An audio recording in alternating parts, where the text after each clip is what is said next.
Charlie and I hear a noise. Alright, get the cameras out. We're going to investigate.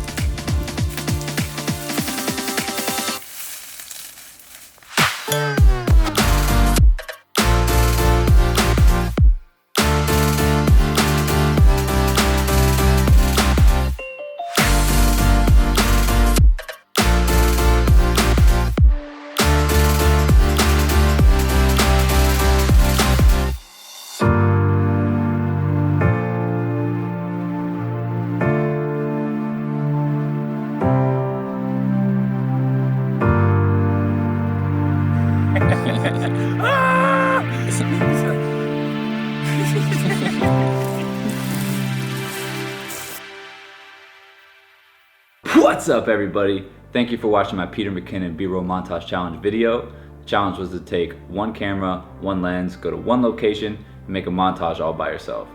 I chose Sony a7R III with the 24-72.8, and trust me, my brother did not help. Yeah, this stuff is confusing, man. I found the location randomly. My brother and I, and my mom and her sister were at my mom's new Arcadia property. We heard this huge crash, like half Bigfoot, half Megatron was just like stomping through the forest. And me and Charlie immediately ran towards the very intimidating sound, while the ladies, who typically live longer, stayed back. We never found the sound, but while I was shooting, a critter, probably the size of a possum, ran out and scared the crap out of me. Oh sh! There we go. Oh sh! What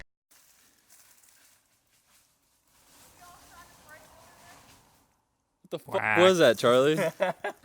Well, it wasn't a Loch Ness monster, but it might have been the chupacabra. As soon as I saw that rusty old vehicle, I knew I wanted to make a montage of it.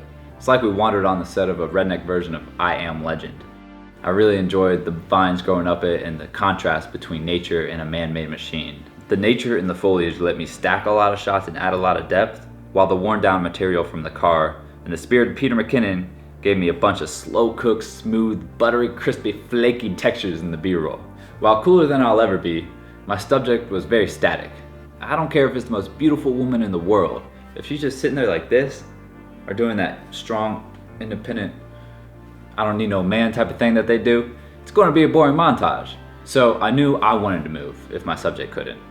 And because it was handheld, to keep it smooth, I shot in 120 frames per second so I could slow down in post.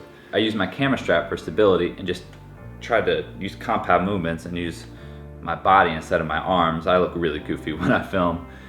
And I used a little bit of warp stabilizer in post. To film with a plan and to try and create a little bit of flow, I thought in terms of telling a story. For this, it was simply us checking out the car. It started with us approaching the car with a wide dollying in, to us checking out different parts of the car, which kind of became mini subjects, and it ended with us leaving the car with a wide dollying out. There was also a little bit of a sub-story with the lizard, and when he left, I tried to make somewhat of a mock POV. Of course, there was Charlie being a lovable goof using the car as a prop. Humor is often a good way to keep the video entertaining and moving forward. The lighting was also a challenge.